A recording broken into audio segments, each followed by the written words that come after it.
sufría de la gota y varias veces tuvo un gran dolor por causa de esa enfermedad. Y él escribió esto. Estaba en la clínica y esto sucedió. Cuando hace algunos meses estaba atormentado por el dolor en un grado extremo, de tal manera que ya no podía soportarlo sin gritar, pedí a todos que salieran de la habitación y me dejaron solo. Y entonces no pude decir a Dios más que esto: tú eres mi padre y yo soy tu hijo, y tú como padre eres tierno y lleno de misericordia. No podría yo soportar ver a mi hijo sufrir como me hace sufrir a mí. Y si lo hubiera atormentado como yo lo estoy ahora, haría lo que pudiera para ayudarlo y pondría mis brazos debajo de él para sostenerlo. ¿Esconderás tu rostro de mí, Padre mío? ¿Impondrás todavía una mano pesada y no me darás una sonrisa de tu rostro? Así lo supliqué. Y me aventuré a decir, cuando me tranquilicé y volvieron los que me vigilaban: nunca más tendré tal dolor desde este momento, pues Dios ha escuchado mi oración.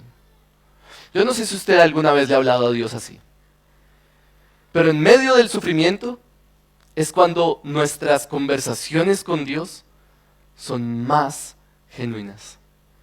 Es cuando nuestra fe en Cristo es más real. Es cuando la obra de Cristo es nuestro único recurso, porque no hay más.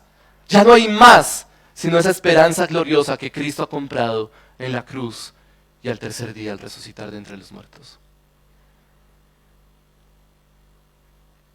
Ya no son oraciones adormiladas, ya no es la mecánica de orar por la comida. Es un ruego sincero a nuestro Dios. Eso es lo que está describiendo el versículo 8.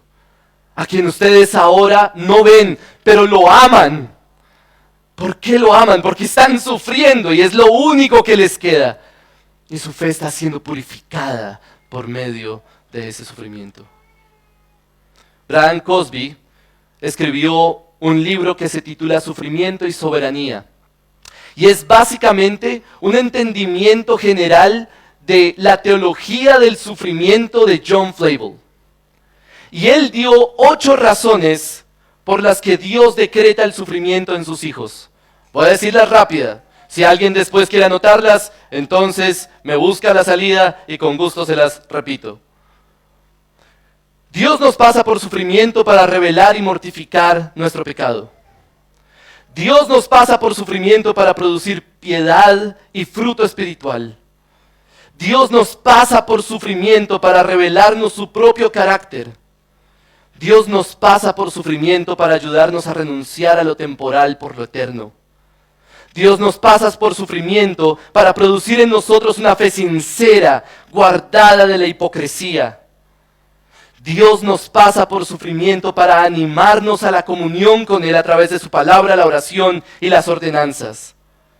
Dios nos pasa por sufrimiento para ser testimonio ante el mundo. Y finalmente Dios nos pasa por sufrimiento para cultivar una comunión mayor con Cristo, el gran siervo sufriente. Y esa última es exactamente lo que Pedro está diciendo. Ahí es cuando Cristo se vuelve más valioso, más deseable, más necesario. No lo ven, pero lo aman. No lo ven, pero creen en Él. Y entonces sucede el efecto final de las pruebas del sufrimiento, versículo 9. Obteniendo como resultado de su fe, de esa fe probada, de esa fe que ha pasado por sufrimiento, la salvación de sus almas. Hermanos, si ustedes están pasando por dificultades, sufrimientos, pruebas en este momento, ustedes pueden saber que Dios está comprometido con salvarlos.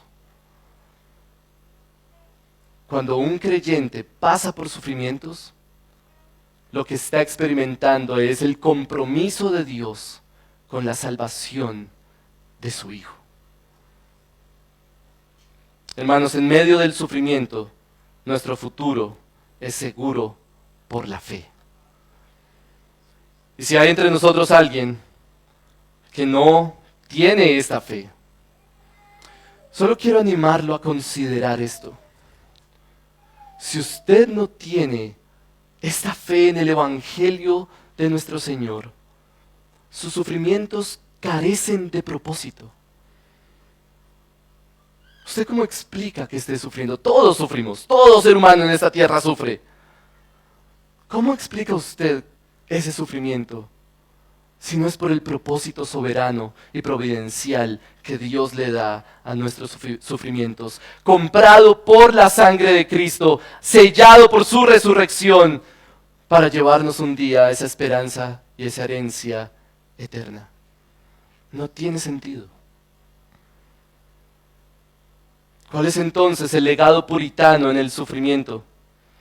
Es la aplicación práctica de la palabra de Dios y la doctrina bíblica a nuestro sufrimiento y dificultades. Tenemos esperanza eterna que no se marchitará, comprada por Cristo y su resurrección. Dios es soberano para sustentar nuestra fe y darnos seguridad en medio del sufrimiento. Dios usa el sufrimiento como un instrumento para nuestro bien, para fortalecer nuestra fe y hacernos confiar en Cristo más profundamente. Y finalmente, el sufrimiento Dios lo usa para llevarnos a la salvación final, de manera que un día usted se pueda levantar y su fe sea para alabanza, gloria y honor en la revelación de Jesucristo. Hermanos, no desprecien el sufrimiento santificado que Dios trae sobre ustedes, porque el sufrimiento es seguro o produce seguridad por la fe.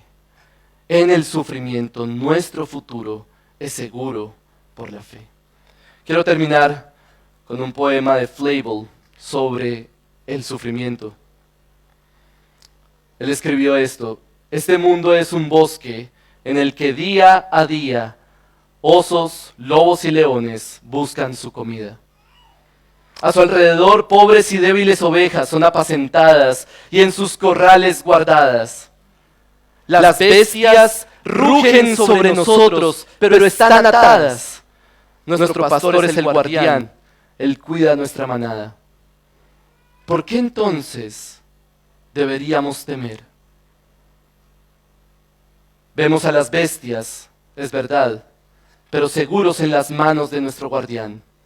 Aquel que incluso el bravo mar ha puesto límite, las bocas de las bestias puede cerrar. Duerman tranquilas en el bosque, débiles ovejas. Ustedes reposan bajo el cuidado del que sus ojos nunca cierran. Vamos a orar. Padre Celestial,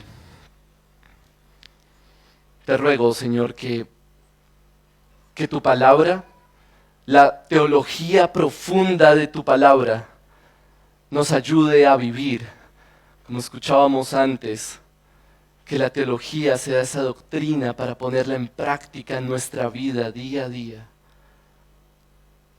Te ruego, oh Dios, que lo que aprendemos de hombres que usaste en la historia para bendecir a tu pueblo con doctrina profunda, pueda impactar nuestros corazones para aplicar esa verdad, para adorarte, para exaltar tu nombre, para confiar en ti, aún en medio de las más profundas dificultades. Te ruego que mis hermanos hoy salgan de aquí animados, consolados, fortalecidos con tu palabra, que ellos encuentren ánimo y consuelo en las verdades profundas que tú has revelado. Te damos gracias por nuestro Señor Jesucristo y por tu palabra.